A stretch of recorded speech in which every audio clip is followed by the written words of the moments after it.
नमस्कार साथियों, टीसीएस पाठशाला के यूट्यूब चैनल पर आपका स्वागत है। मैं अमर सर, संस्कृत विषय का टीचर, आपके सामने एक नए विषय के साथ उपस्थित हुआ हूँ। साथियों, जैसा कि आपको पता है कि कोरोना संक्रमण के कारण उत्तर प्रदेश सरकार ने सभी शैक्षिक संस्थानों को बंद कर दिया है, लेकिन साथियों आपको परेशान होने की जरा सा भी आवश्यकता नहीं है। टीसीएस कोचिंग की टीम जैसे आपके साथ ऑफलाइन क्लासेस में लगी हुई थी, वैसे ही ऑनलाइन प्लेटफॉर्म के द्वारा आपको पढ़ाने की पूरी कोशिश की जाएगी। आपको सिर्फ इतना करना है कि आपको हमारे साथ जुड़े रहना है। आइए चलते हैं विषय की तरफ। आज की क्लास में बहुत दिनों से सभी छात्रों के द्वारा एक विषय पढ़ने की बार बार जिद की जा रही थी, वाच्य परिवर्तन।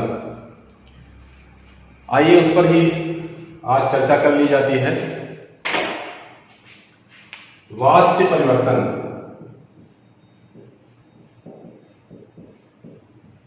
वाच्य परिवर्तन। जो लोग मुझको देख और सुन पा रहे होंगे, इस टॉपिक को सुनते ही बड़ा खुश हो गए होंगे। आज वाच्य परिवर्तन पढ़ने का मौका मिल रहा है, क्योंकि आप लोगों ने जब जब क्लास में से कहा सर वाच्य परिवर्तन, वाच्य परिवर्तन, वाच्य परिवर्तन, मैंने कहा रुको रुको रुको, शायद आपको ऑनलाइन पढ़ना था, इसीलिए। वाच्य परिवर्तन, वाच्य का अर्थ ही होता है कथन, तरीका, शैली, या इंग्लिश में आप इसको टेक्निक भी बोल सकते हो। कथन, तरीका, शैली। और परिवर्तन का अर्थ है बदल देना। आप लोग इंग्लिश में एक्टिव पैसिव पढ़े होंगे, ठीक उसी को ही हम संस्कृत में वाच्य परिवर्तन का नाम देते हैं। मैंने कहा वाच्य का सीधा अर्थ कथन, शैली, तरीका, टेक्निक, स्टाइल, और परिवर्तन का अर्थ बदल देना, चेंज कर देना, बदलाव ला देना, नवीनता ला देना। लेकिन कहाँ? क्योंकि हम संस्कृत पढ़ रहे हैं, तो बदलाव हम ला कहाँ सकते हैं? या तो हम किसी भी व्यक्ति के कथन में बदलाव लाएंगे, या तो हम निश्चित रूप से किसी भी वाक्य में बदलाव लाएंगे। तो दोनों का शाब्दिक अर्थ देख लिया जाता है। इस तरह से वाच्य परिवर्तन का शाब्दिक अर्थ जो निकल कर सामने आता है वह यह है कि किसी भी वाक्य में कथन के द्वारा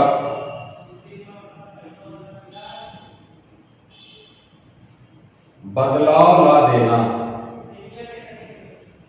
बदलाव ला देना ही वाच्य परिवर्तन है।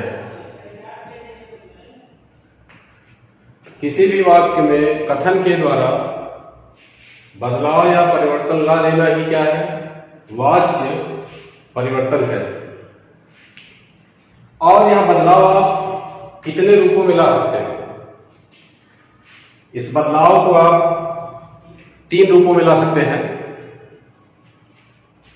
नंबर 1 कर्तृवाच्य, नंबर 1 कर्तृवाच्य के द्वारा, कर्तृवाच्य के द्वारा। नंबर 2 कर्मवाच्य के द्वारा, और नंबर 3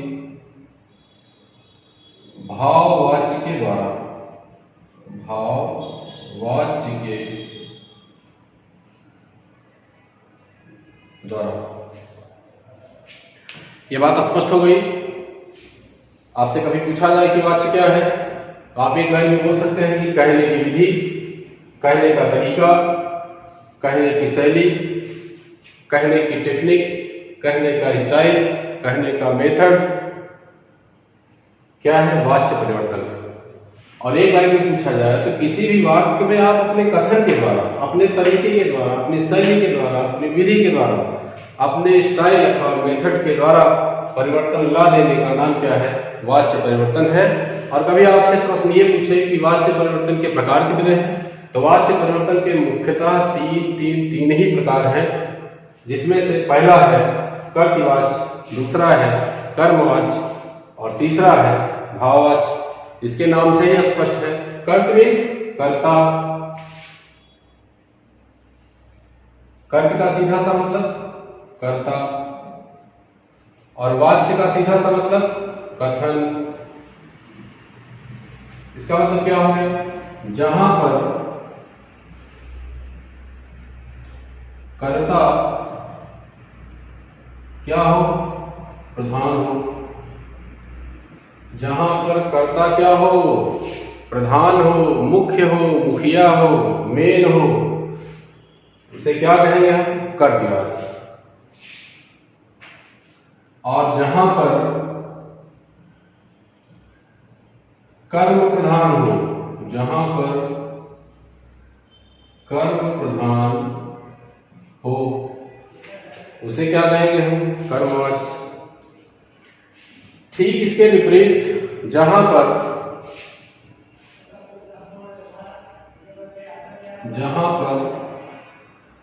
भाव प्रधान हो,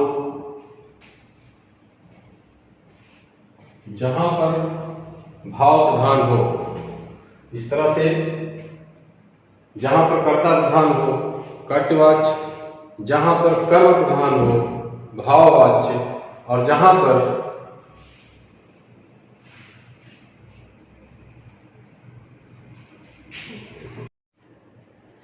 अब बात यह आती है कि परिवर्तन करना कैसे है। ये तो हो गया कि तीन प्रकार के वाच्य, कर्तवाच्य, कर्मवाच्य और भाववाच्य।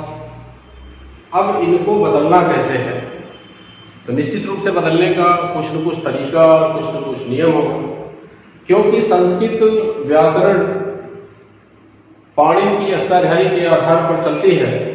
इसीलिए पाणिनि महोदय ने इसको बदलने के लिए कुछ नियम और कानून भी बनाया। एक एक को समझ लेते हैं, कहाँ कैसे किसमें बदलाव होना है।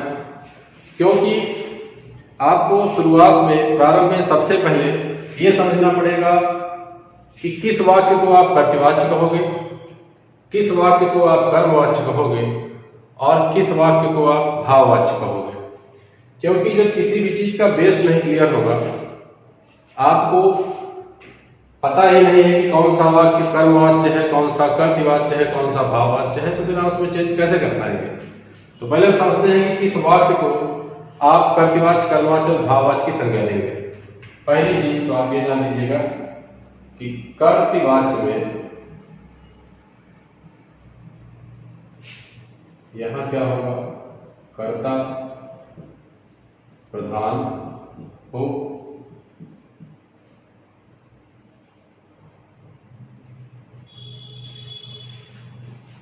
क्रिया कर्ता के अनुसार हो,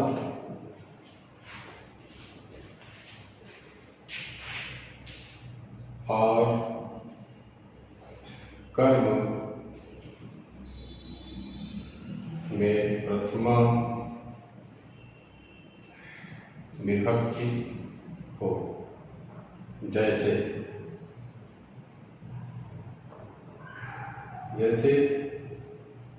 रामः पुस्तकं पठति, रामः पुस्तकं पठति।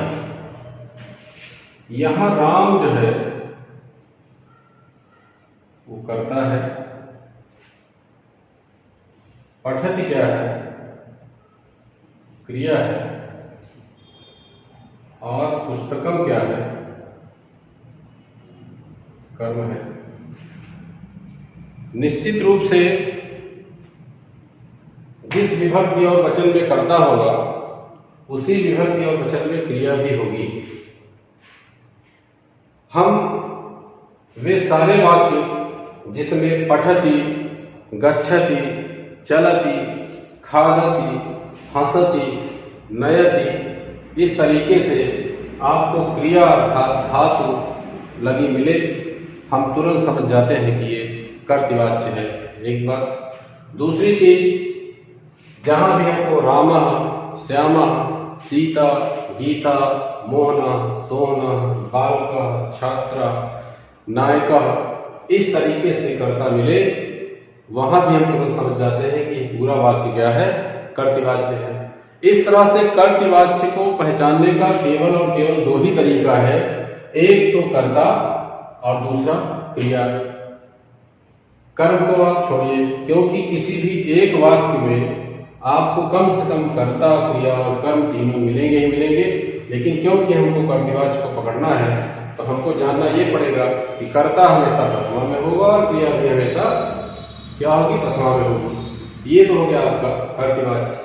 अब यहाँ देखिए जरा सा, कर्ता क्या है इस वाक्य में, प्रधान है, और क्रिया क्या है, ये क्रिया हमेशा कर्ता के द्वारा लगी हुई है, और कर्म में हमेशा क्या है, यहाँ पर द्वितीय विभक्ति दिखाई पड़ रही है। लेकिन क्योंकि आप वाच्य परिवर्तन करेंगे तो इसका रूप जो है पुस्तकम, पुस्तके, पुस्तकान की तरह चलता है, इसलिए ये जो है यहाँ पर आपका प्रथमा विभक्ति की तरह पुस्तक जो है आया हुआ है।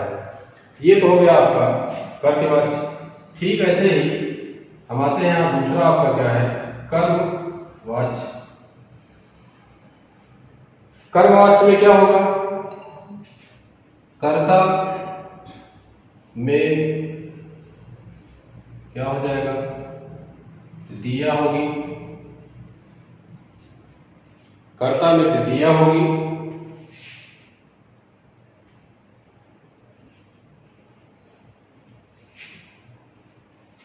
कर्म में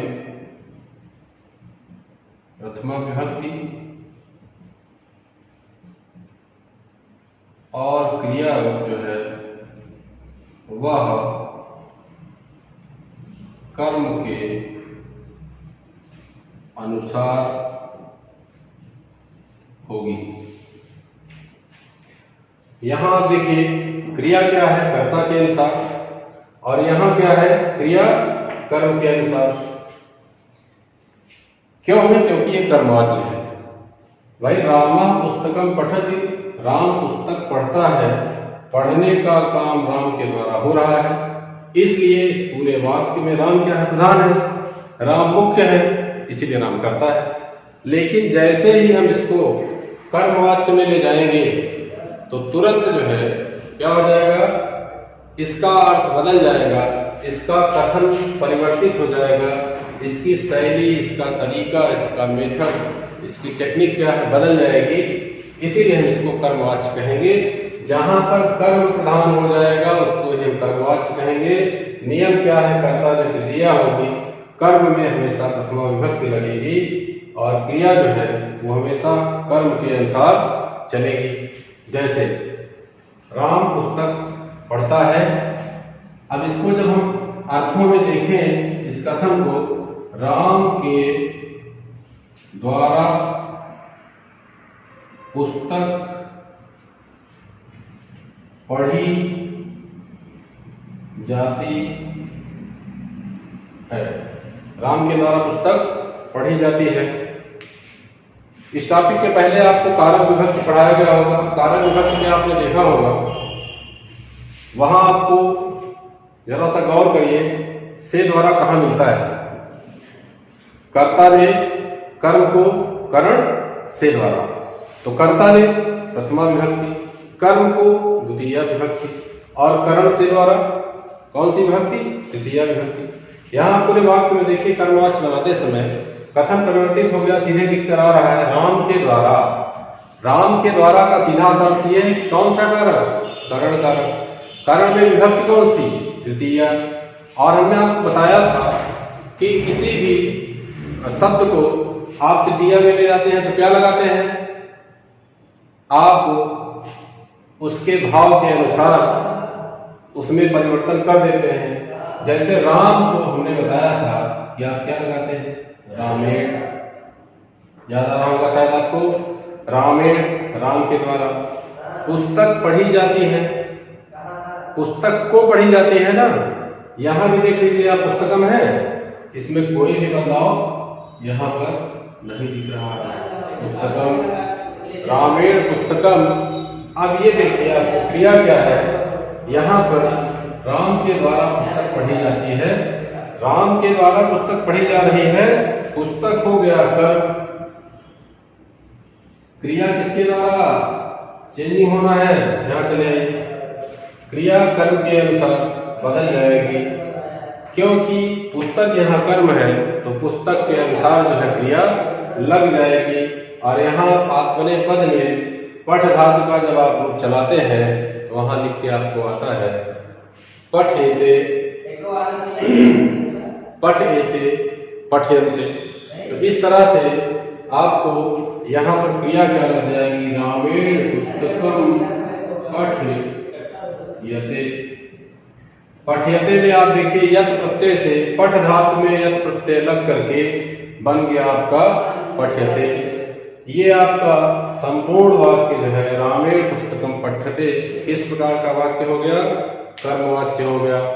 अब आप जरा सा इसको और डिटेल में समझ लीजिए। कर्मवाच्य हो गया, कर्मवाच्य के बाद आप जरा सा भाववाच्य समझ लीजिए, फिर आपको और इसको स्पष्ट करते हैं। तीसरा आप आ जाइए भाववाच्य। भाववाच्य जहां पर क्या होगा? भाव की प्रधानता हो, जहां पर भाव की प्रधानता हो वहां आपका हो जाएगा भाव। जैसे आप मिठाई खाते हैं, आप रसगुल्ला खाते हैं, रसगुल्ला खाने के बाद किस प्रकार का भाव उत्पन्न होता है? प्रसन्नता का, प्रसन्नता का भाव उत्पन्न हो जाता है, उसको हम भाव प्रधान कहते हैं, भाववाच्य कहते हैं। राम मिठाई खाता है, ठीक है, मिठाई को खाता है, ये तो आपका भाववाच्य नहीं है, लेकिन राम खाता है तो खाने का भाव है ना, कुछ भी खाता होगा, दाल चावल रोटी सब्जी कुछ भी खाता होगा, खाने का भाव है नहीं। तो सीधी सी बात यह है कि भाववाच्य में कर्म होगा ही नहीं, तो उसको लिखने की कोई जरूरत ही नहीं। इसमें क्या होगा आपका? इसमें कर्ता प्लस क्रिया होनी है, कर्म इसमें होगा ही नहीं, बेवजह इसमें लिखने से कोई मतलब नहीं है। और कर्ता हमेशा किसमें होगा? वाच्य परिवर्तन में कर्ता हमेशा हमेशा हमेशा तृतीया में होगा। कर्ता किसमें होगा? तृतीया में। और क्रिया क्या हो जाएगी? यहां किसके साथ चलेगी?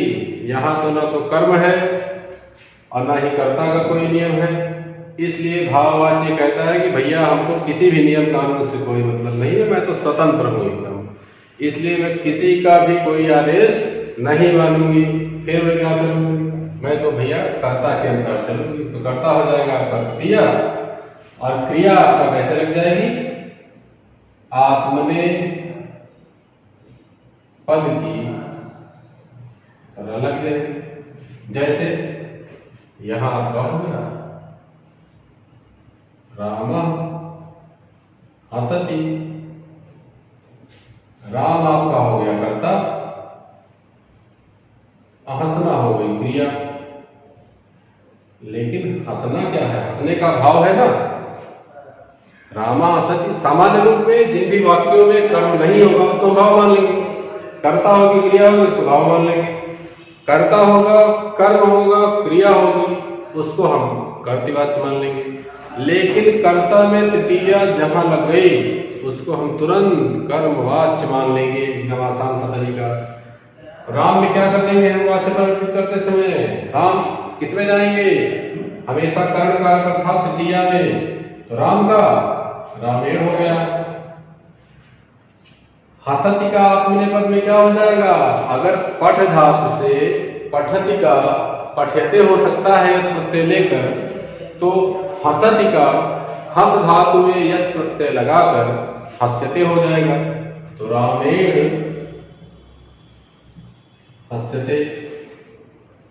इस तरह से आप देख पा रहे हैं कि हमेशा वाच्य परिवर्तन करते समय कर्तवाच्य को कर्मवाच्य में, भाववाच्य को कर्मवाच्य में बदलते समय हम देख रहे हैं कि कॉमन बात आ रही है सामने, वो ये है कि कर्ता हमेशा तृतीया विभक्ति में आ जा रहा है और ये क्रिया धातु जो आपकी है वह हमेशा आत्मनेपद की तरह चल रही है। अब प्रश्न उठता है कि अरे भैया, अरे सर, ये तो आत्मनेपद कहाँ से आ गया? अब आपने हमेशा से धातु रूपों का केवल एक ही रूप पढ़ा है, एक ही रूप देखा है, उसको ही हम दूसरे रूप में जब बदल लेंगे हो जाएगा आत्मनेपद में, क्योंकि आपका टॉपिक ही क्या है? वाच्य परिवर्तन। आपको पठ धातु आपने पढ़ा है पठती, तो पठती को आप बदल लेंगे किसमें? आत्मनेपद, पठते हो जाएगा। अब प्रथम पुरुष, मध्यम पुरुष, उत्तम पुरुष में आपने क्रमशः एक वचन, द्विवचन, बहुवचन में आपने पढ़ा होगा, पठती, पठता, पठन्ति। आप ऐसे भी इसको यहाँ समझ सकते हैं, तभी आपको स्पष्ट होगा। यहाँ देखिए, आप हमेशा लट लकार में आपने पढ़ा होगा, लट लकार में पठ धातु को आपने देखा होगा।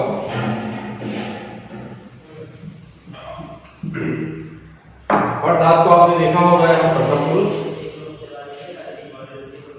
प्रथम पुरुष, यहाँ आपने लिखा होगा मध्यम पुरुष, और यहाँ आपने देखा होगा उत्तम पुरुष। मैंने आपको हमेशा बताया था कि प्रथम पुरुष में कौन कौन भाई साहब लोग आएंगे, मध्यम पुरुष में कौन कौन भाई साहब लोग आएंगे, और उत्तम पुरुष में कौन कौन लोग आएंगे। हमेशा मैंने आपको कहा था, मैं उत्तम, तुम मध्यम, बाकी सब प्रथम। सीधी सी भाषा में यहाँ अगर मैं उत्तम हूं तो मैंने कह दिया कि भैया मैं क्या हूं? उत्तम हूं। अहम, यहाँ क्या था? आवाम, और यहाँ क्या था? वयम। मध्यम पुरुष में ठीक वैसे ही जब आपने कहा कि मैं उत्तम हूं और आप क्या है? मध्यम है, तो आपने कहा था कि तुम मध्यम है, तुम मध्यम हो, तो तुम की संस्कृत हो गई, तुम की संस्कृत हो गई, तो हम युवाम, और यहां मैंने कहा कि यूयम। अब बाकी सब प्रथम, इसका मतलब जब हम हो गए और आप हो गए तो इसके अतिरिक्त जितने भी हो गए वो सब क्या है? सब प्रथम। यहाँ आपका हो गया था सह, यहाँ हो गया था तो, और ये हो गया था ते। क्योंकि आप वाच्य परिवर्तन पढ़ रहे हैं, तो वाच्य परिवर्तन में आपको चाहे पठ धातु हो, चाहे गम धातु हो, चाहे हंस धातु हो, चाहे चल धातु हो, चाहे नी धातु हो, सभी में आपका रूप जो है क्या चलेगा? केवल लट लकार में एक जैसे चलेगा। तो जैसे पठ धातु का एक वचन में चलता है, यहाँ हो गया पठती, ये हो गया आपका पठता, तो ये क्या हो गया आपका? पठन्ति। यहाँ आप लिखते हैं पठसी, पठथा, पठत, और यहाँ लिखा मिलता है आपको पठामी, पठावह, और यहाँ मिलता है आपको पठावा। ये तो एक सामान्य तरीका हो गया आपको रूप को समझने का, जैसा कि आप जो है जिसको हमेशा देखते आए हैं, जो लोक में प्रचलित है, जिसको हमेशा हमने आपने पढ़ा है। अब क्योंकि वाच्य परिवर्तन है तो सीधी सी भाषा में आपको कर्ता चेंज कर देना है, क्रिया चेंज कर देना है। तो कर्ता तो मैंने बता दिया कि आपको हमेशा हमेशा हमेशा तृतीया विभक्ति में हो जाएगा। कोई भी कर्ता होगा वो हमेशा किसमें चला जाएगा? तृतीया में। और आपको क्रिया किसके अनुसार बदल देनी है? क्रिया हमेशा आपको कर्म के अनुसार बदल देनी है। यहाँ आप देखिए पठति का क्या हो जाता है? पठ्यते, पठ्यते, पठ यन्ते। यहाँ क्या हो जाता है? पठ्यसे, पठ एथे, पठ यध्वे, और यहां आपका हो गया पठान के स्थान पर आपका हो जाएगा पठे, पठ ए, पठ या वहे, और पठ या महे। अब आप देखिए उत्तम पुरुष में आपको वाच्य परिवर्तन करते समय क्रिया किसमें चेंज हो जाती है। यदि आपको कहीं भी कर्ता एक वचन में मिले और क्रिया एक वचन में मिले तो तुरंत आप समझ जाइएगा कि आपको क्या लगा देना है, धातुओं के साथ यते लगा देना है। जैसे राम जाता है, रामः गच्छति, राम के द्वारा जाया जाता है, तो राम के द्वारा तुरंत हम करण कारक अर्थात तृतीया विभक्ति लगाएंगे। तो राम के द्वारा में हमने कहा रामेण, और जाता है तो जाने दीजिए, जाता है तो क्या हो जाएगा, जाने की क्रिया गम धातु से चलता है, गच्छति गच्छतः गच्छन्ति। तो गच्छते आप कहिए या कि रूप उसका बेस जो है उसकी धातु है गम, तो हम सीधे बोल सकते हैं कि रामेण गम्यते। अब आपसे पूछा जाए कि रामेण गम्यते किस प्रकार का वाच्य है, तो राम आपका कर्ता हो गया और जाना आपका क्रिया हो गया, क्योंकि कर्म नहीं है, सीधा समर्थ विभाव वाच्य है। लेकिन यदि यही पूछा जाता कि राम विद्यालय जाता है, राम विद्यालय जाता है, रामः विद्यालय गच्छति, किस प्रकार का वाच्य है। मैंने आपको बताया गच्छति, चलति, नयति, हंसति, खादति, कभी भी इस तरह लिखा मिले 99% केस में आपको संभावना इस बात की हो जाती है कि वह हमेशा हमेशा हमेशा कर्तृवाच्य होगा। तो राम कहाँ जाता है, विद्यालय जाता है, कोई बात नहीं, विद्यालय जा रहा है, कर्तृवाच्य हो गया। लेकिन जब इसको हम कर्मवाच्य मान लेंगे तो हमेशा क्या कर देंगे, हम राम में तृतीया लगा देंगे, लगा दीजिए रामेण।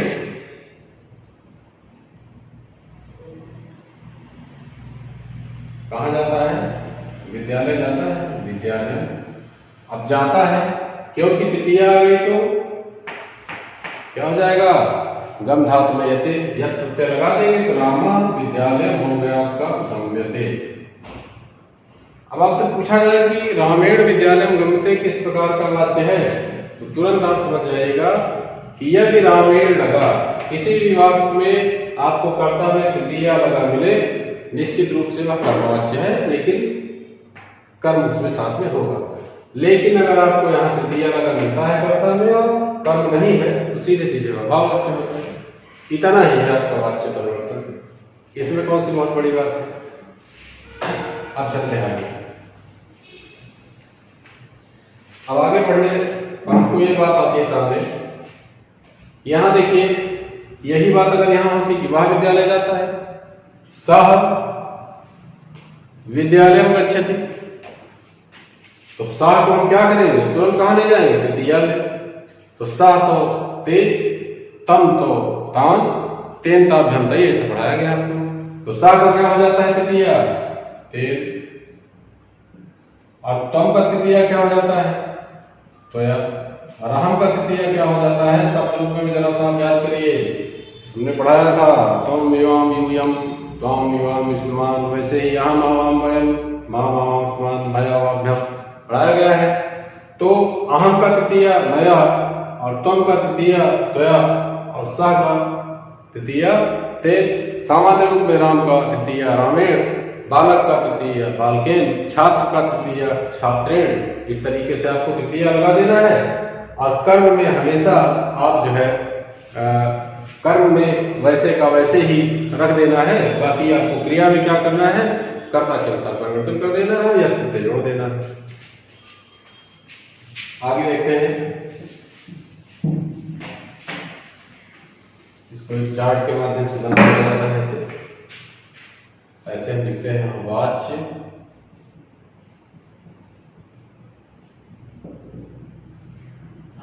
परिवर्तन, यहां हमने लिखा कारक,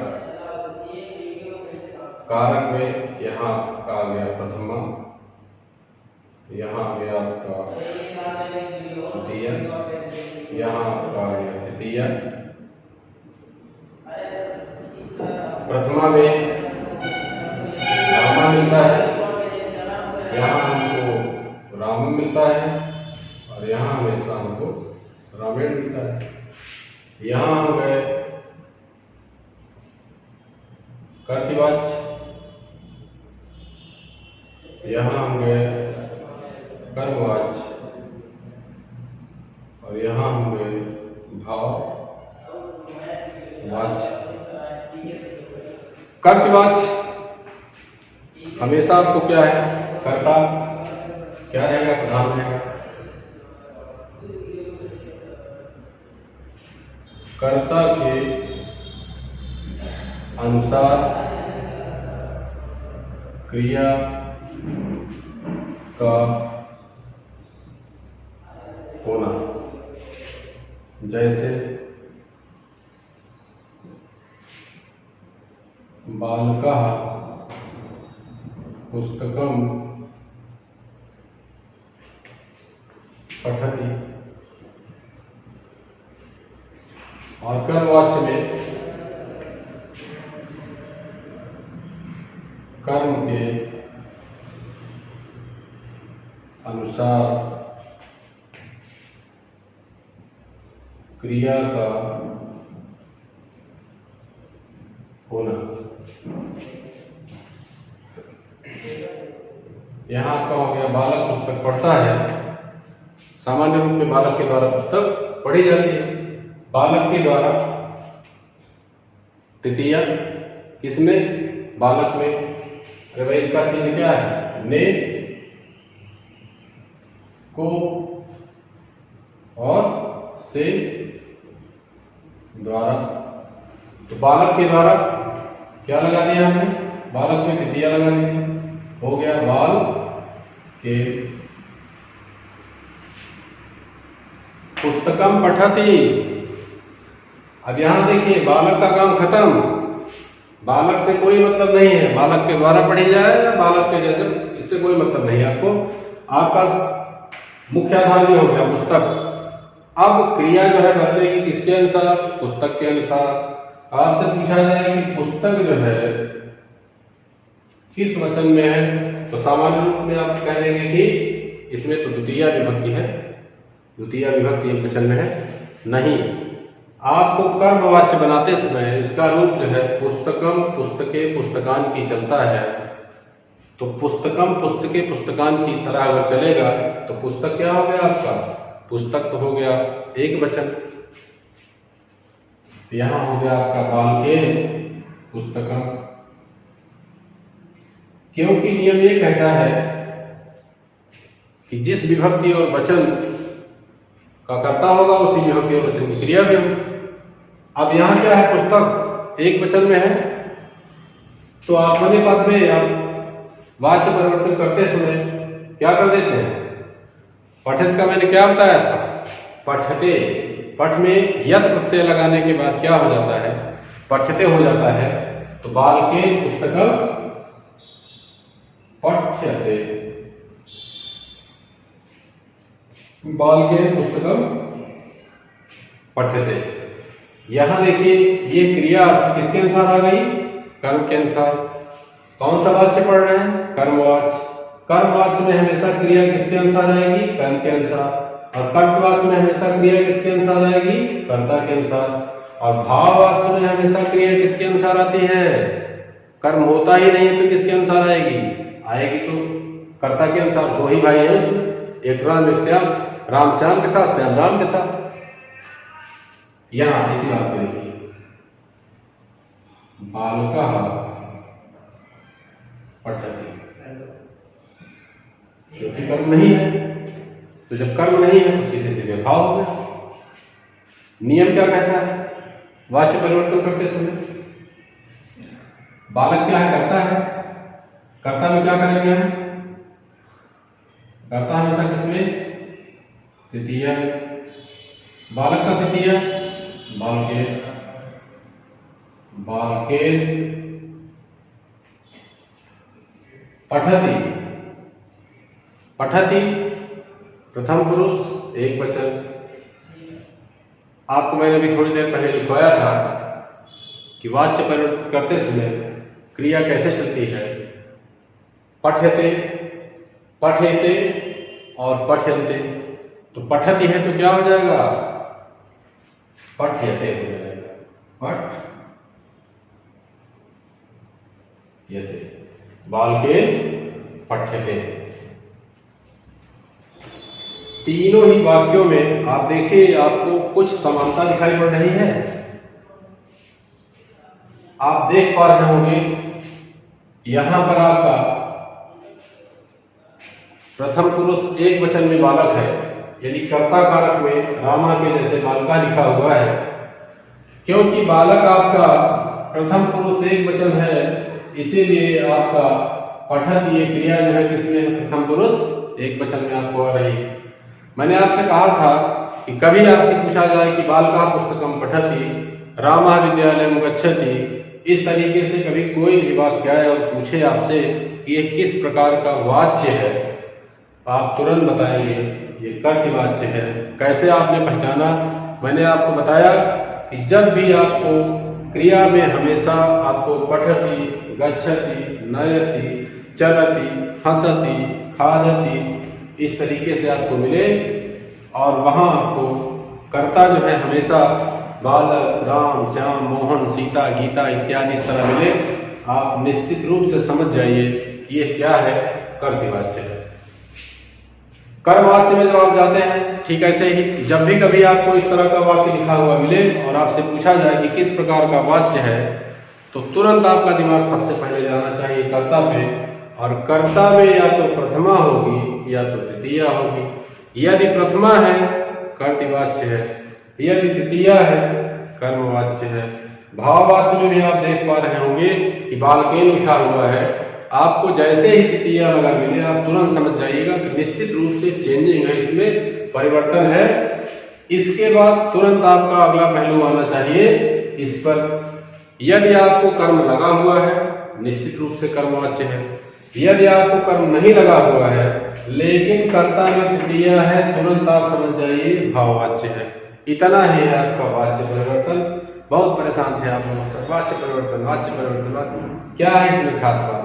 आपको केवल दो चीज पकड़नी है, कर्ता और क्रिया। कर्ता प्रथमा में हमेशा कर्तृवाच्य, क्रिया